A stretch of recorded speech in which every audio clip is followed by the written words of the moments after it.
Hello students, YouTube channel Magadh study campus में आपका स्वागत है।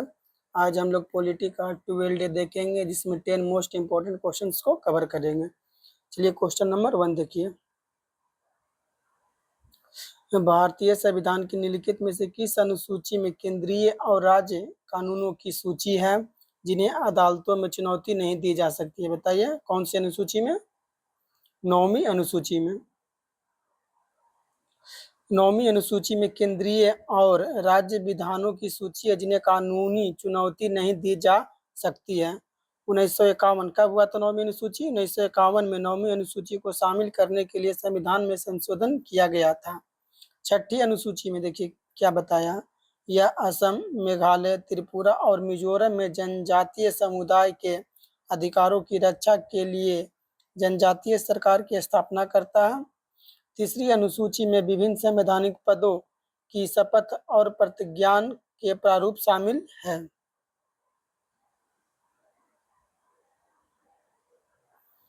क्वेश्चन नंबर 2 देखिए। भारत के संविधान के निम्नलिखित में से कौन सा अनुच्छेद नागरिकों के लिए समान नागरिक संहिता से संबंधित है? बताइए कौन सा अनुच्छेद? अनुच्छेद 44। समान नागरिक संहिता एक देश एक संहिता की अवधारणा पर आधारित है जो सभी धर्म समूहों पर लागू होती है।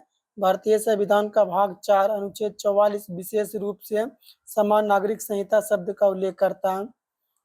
देखिए अनुच्छेद 46 समाज में अनुसूचित जाति, अनुसूचित जनजाति और अन्य हाशिए के समूहों के शैक्षिक और आर्थिक हितों के साथ साथ शोषण और सामाजिक अन्याय से उनकी सुरक्षा को बढ़ावा देता है। कौन सा अनुच्छेद? अनुच्छेद 46। क्वेश्चन नंबर 3 देखिए। संसद भारत का सर्वोच्च विधायी निकाय है। संसद के बारे में कौन सा अनुच्छेद? 79 के बारे में बताया गया है। संसद भारत का सर्वोच्च विधायी निकाय है। भारतीय संसद में राष्ट्रपति और 2 सदन होते हैं, राज्यसभा और लोकसभा। राज्यसभा 80, लोकसभा 81 अनुच्छेद।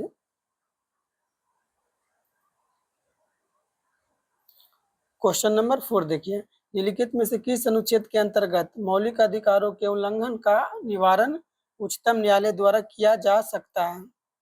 कौन सा अनुच्छेद? अनुच्छेद 32। अगर हमारे किसी भी अधिकार का उल्लंघन होता है तो हमारे पास कानूनी सहारा है। यदि इसमें मौलिक अधिकार शामिल है तो हम सीधे उच्चतम न्यायालय या किसी राज्य के उच्च न्यायालय जा सकते हैं। भारत के सभी उच्च न्यायालय अनुच्छेद 226 के अंतर्गत रिट जारी करने के लिए अधिकृत हैं। भारतीय संविधान का अनुच्छेद 265 करों के मुद्दे को संबोधित करता है जो केवल कानूनी अनुमति से लगाया जा सकता है।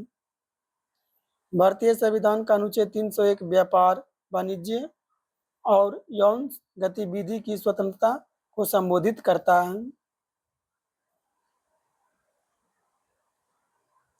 क्वेश्चन नंबर 5 देखिए। संविधान अधिनियम में किस संशोधन के तहत शैक्षिक संस्थानों में ओबीसी के लिए आरक्षण किया गया था? कौन सा संविधान अधिनियम में किया गया था संशोधन के तहत? 93 संशोधन 2006 में किया गया था। इसमें शैक्षणिक संस्थानों में अनुसूचित जाति और जनजाति और अन्य पिछड़े वर्गों के नागरिकों के प्रवेश के लिए सीटों के आरक्षण की व्यवस्था की गई है।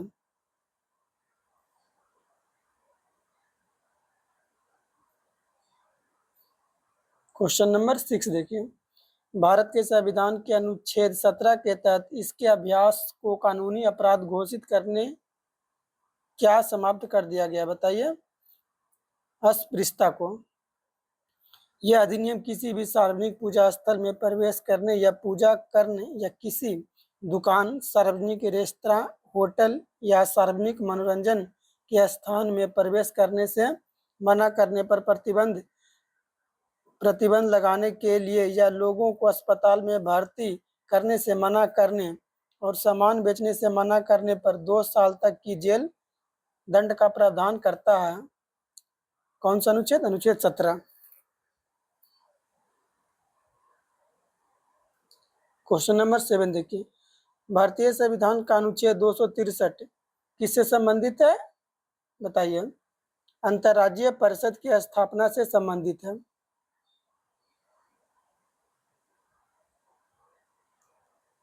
क्वेश्चन नंबर 8 देखिए, भारत के संविधान का कौन सा अनुच्छेद राज्य को सार्वजनिक सेवाओं में कार्यपालिका से न्यायपालिका को अलग करने के लिए कदम उठाने का निर्देश देता है? कौन सा अनुच्छेद? अनुच्छेद 50। संविधान के अनुच्छेद 50 में कार्यपालिका से न्यायपालिका को अलग करना सुनिश्चित किया गया है। अनुच्छेद 45 राज्य के बच्चों को मुफ्त और अनिवार्य शिक्षा प्रदान करता है। अनुच्छेद 51 अंतर्राष्ट्रीय शांति और सुरक्षा को बढ़ावा देने के बारे में है। अनुच्छेद 48 कृषि और पशुपालन के संगठन के बारे में है। अनुच्छेद 48। क्वेश्चन नंबर 9 देखिए, जब भारतीय परिषद अधिनियम 1909 अधिनियमित किया गया था, भारत का वायसराय कौन था? भारत का वायसराय कौन था? Lord Minto. Lord Minto Bharat का वायसराय था जब भारतीय परिषद अधिनियम 1909 पारित किया गया था। भारतीय परिषद अधिनियम 1909 को मार्ले मिंटो अधिनियम के रूप में भी जाना जाता है। लास्ट क्वेश्चन है देखिए, निम्नलिखित में से किस संविधान ने भारत में कानून बनाने की प्रक्रिया को प्रेरित किया? बताइए। ब्रिटिश का संविधान। भारत में कानून बनाने की प्रक्रिया को ब्रिटिश संविधान ने प्रेरित किया। भारतीय संविधान ने ब्रिटिश संविधान से कई विशेषताएं ली है, जिनमें शामिल है संसदीय प्रणाली, मंत्रिमंडल प्रणाली, प्रधानमंत्री के नेतृत्व में मंत्रिपरिषद का विचार कार्यकारी शक्तियों का प्रयोग करता है।